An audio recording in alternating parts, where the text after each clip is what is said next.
And my name is Gitte, and I'll be hosting this session today. Today, we're trying to do things a little bit different.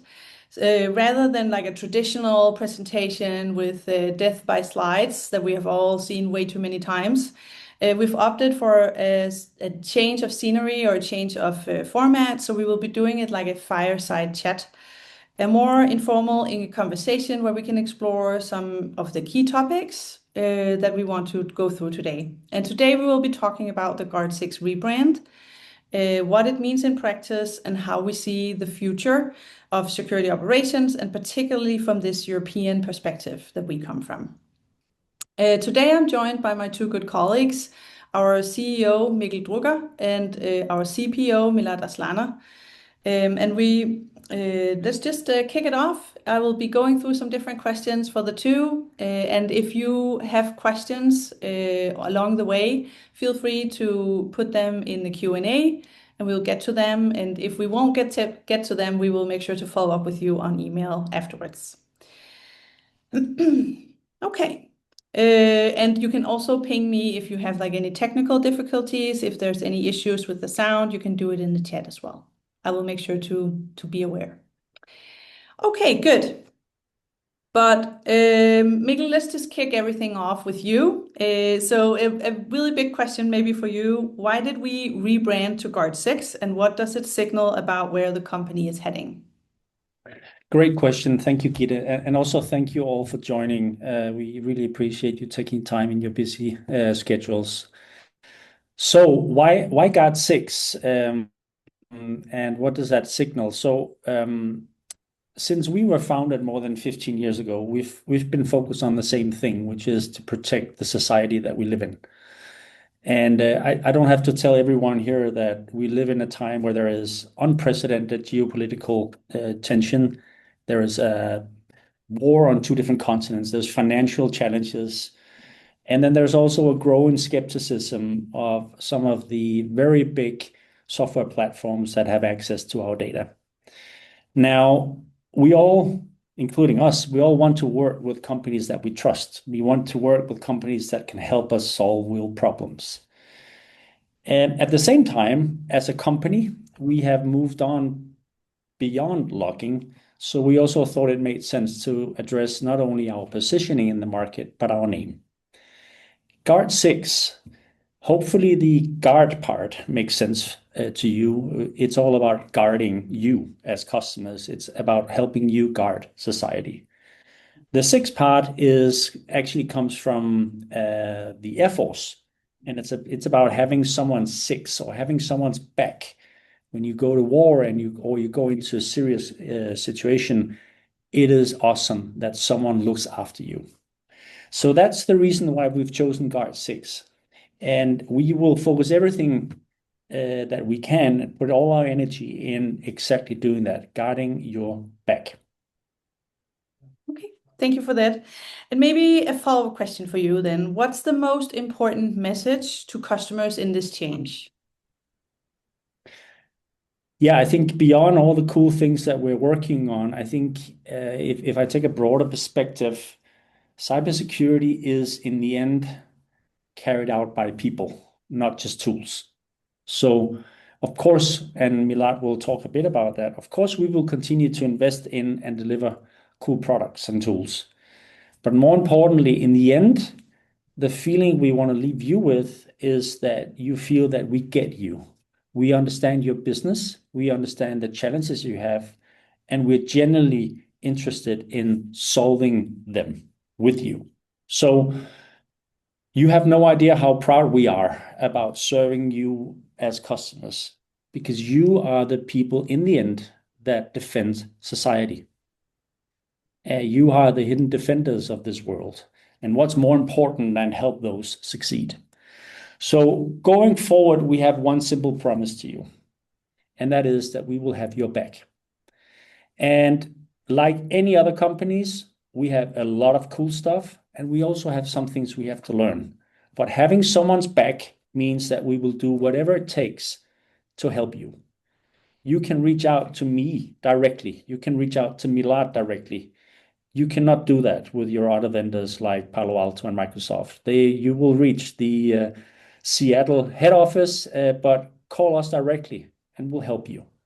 So our promise to you is we're going to work hard every single day to make sure that we deliver that promise to you, and we expect you to hold us accountable for that. Thank you, Mikkel.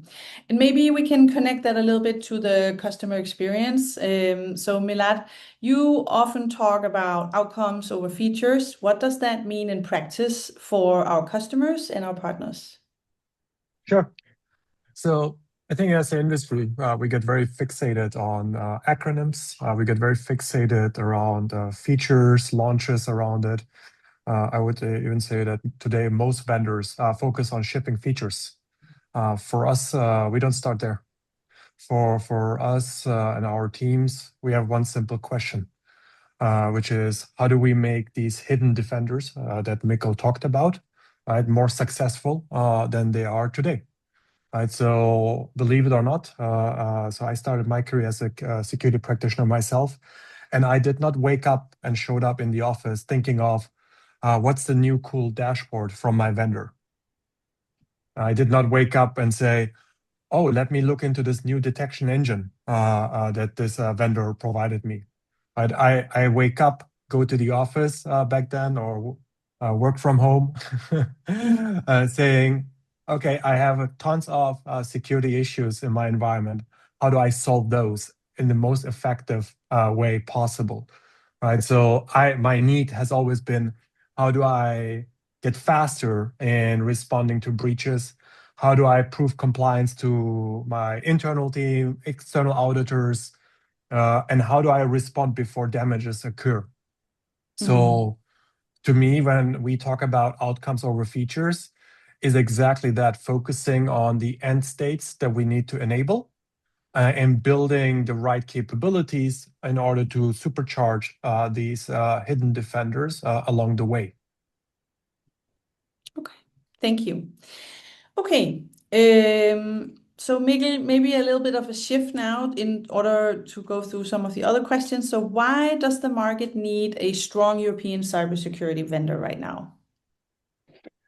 Well, first of all, I recognize that probably not all of you joining this call do business in Europe, but we're mainly focused on the European market, and I think the world needs a strong Europe, and Europe needs strong European companies who understand what it means to operate in Europe, companies who understand what it means to be exposed to various compliancy requirements. We have a lot of those, as you know.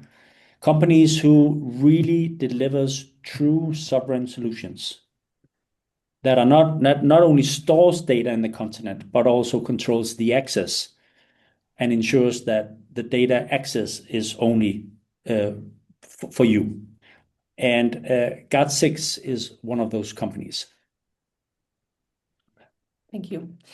Okay, and Milad, and how does that reality really show up in day-to-day operations? Where do we see the customers struggling the most in their workflows today? Well, look, if you sit next to a security analyst for a day, a threat hunter, an incident responder, there's a few things that become really obvious. One of them is there's not a lack of tools.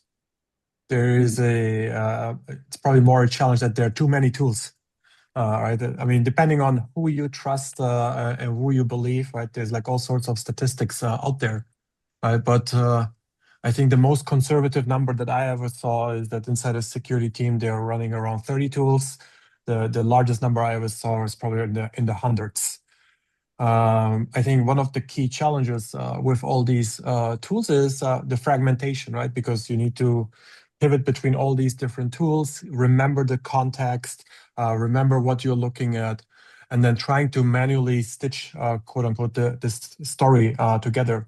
And so simply there's just too many systems that produce too much noise, and there is a lack of clarity that comes with it, that makes it extremely hard for a SOC analyst to be successful. And I believe that this is also the primary reason why we see so much struggle of building and retaining security operations teams, why we are facing burnout in that space, why we are facing talent retention issues in that space.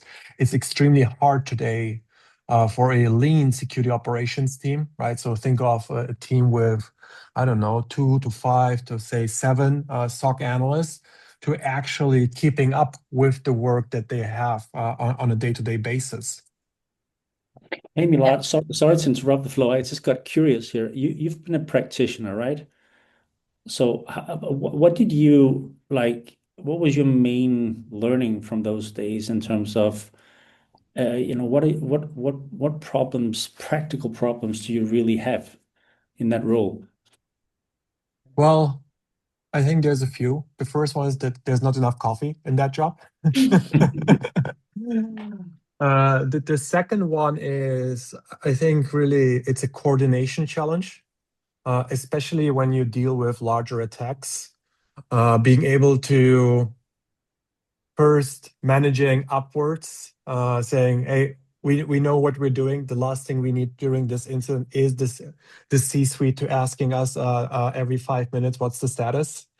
It's also then the making sure like the tool access is there, making sure we have the right toolings in place. And then being able to pull all that information is where you spend a lot of time in, all the way to then being able to nail really what is the issue and how do we respond as fast as possible to it. Because at the end, you're literally in a race, right? You're in a race with an attacker, and typically the attacker has the overhead because they are already inside, right? So it is, as a defender, you're looking to catch up as fast as possible.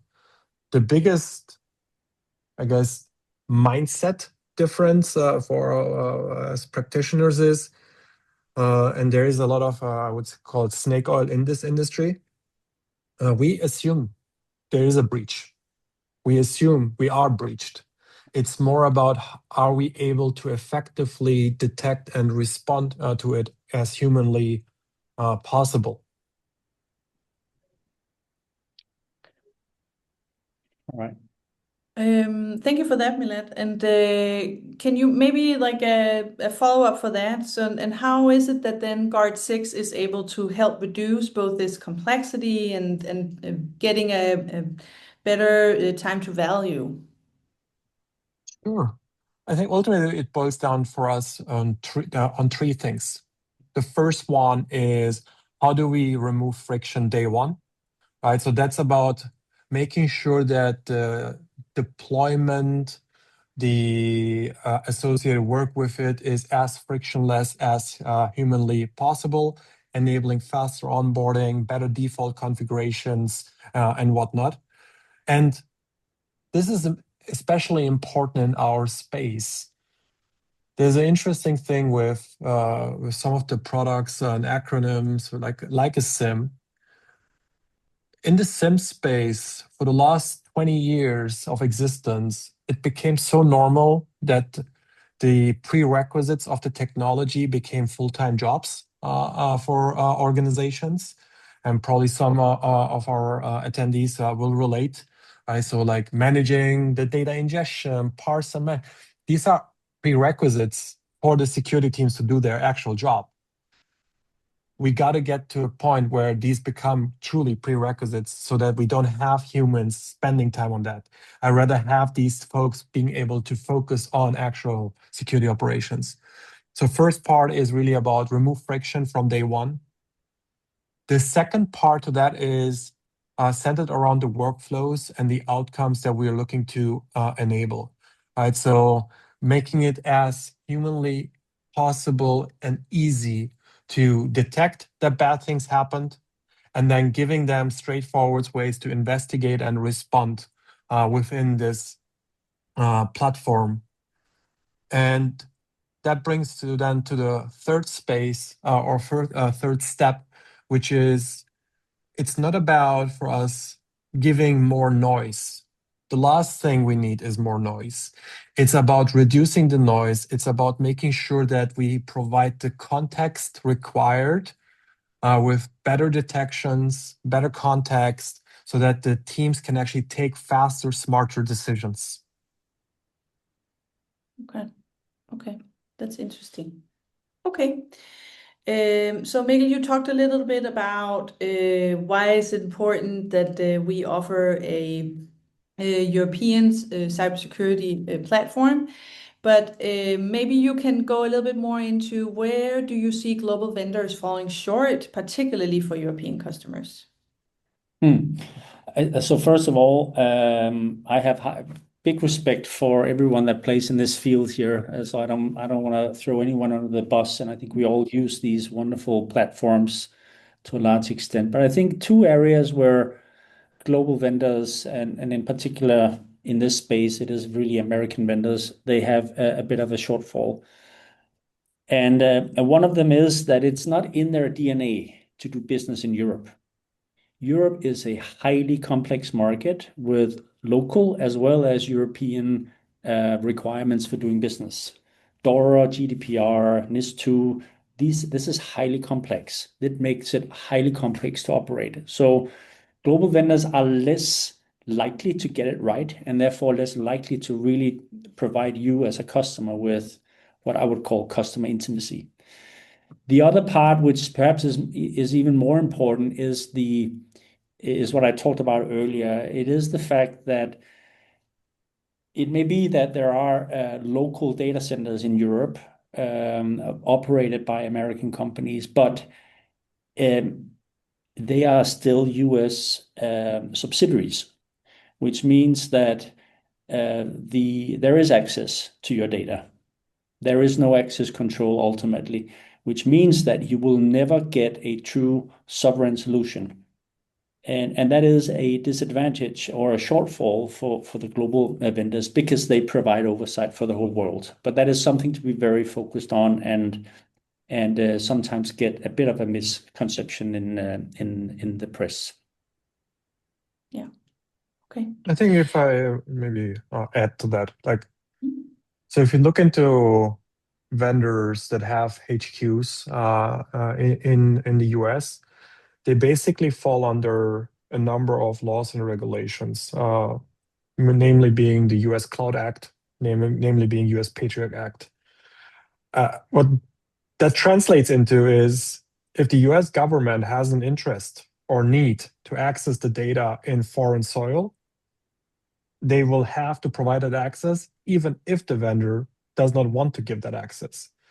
So there's one thing of vendors coming up with all sorts of messaging, websites, and whatnot about that they provide a sovereign solution. There's the flip side of the coin, or the other side of the coin, which is the legal enforceability of those. Right? And that's why it's super important, I think, as an organization to understand the trade-off that you're doing when you do business with vendors that have subsidiaries or HQs in the US. Yeah. Okay. Okay. And maybe a little bit about how do we reflect that in the way that we build our platform? What are we doing differently to reduce noise and make these security teams more effective? Well, I guess you're asking me that one. Yes, Milad. Sorry. I'll let you have Mikkel, that. you are happy to join in as well if you have any comments. Why don't we try Mikkel out first? To me, what is super important in all of this is there's certain product principles that we follow. And the biggest one is, for me, the freedom of choice when it comes to the deployment. I don't want us to force cloud migrations.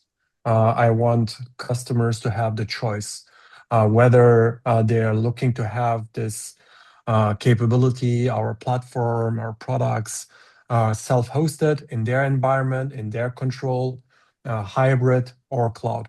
That is a core principle that we have, and that is very differentiated to some of the other vendors because they typically end up with it's either our cloud or it's nothing. For us, we start with freedom of choice. You choose where you want to run our stack. that's one part. The other core aspect is who we stand by, and Mikkel talked about this like for on a company level. But what is super important for us is that we actually spend the time, almost all the time that we have in our day with our customers, with our partners.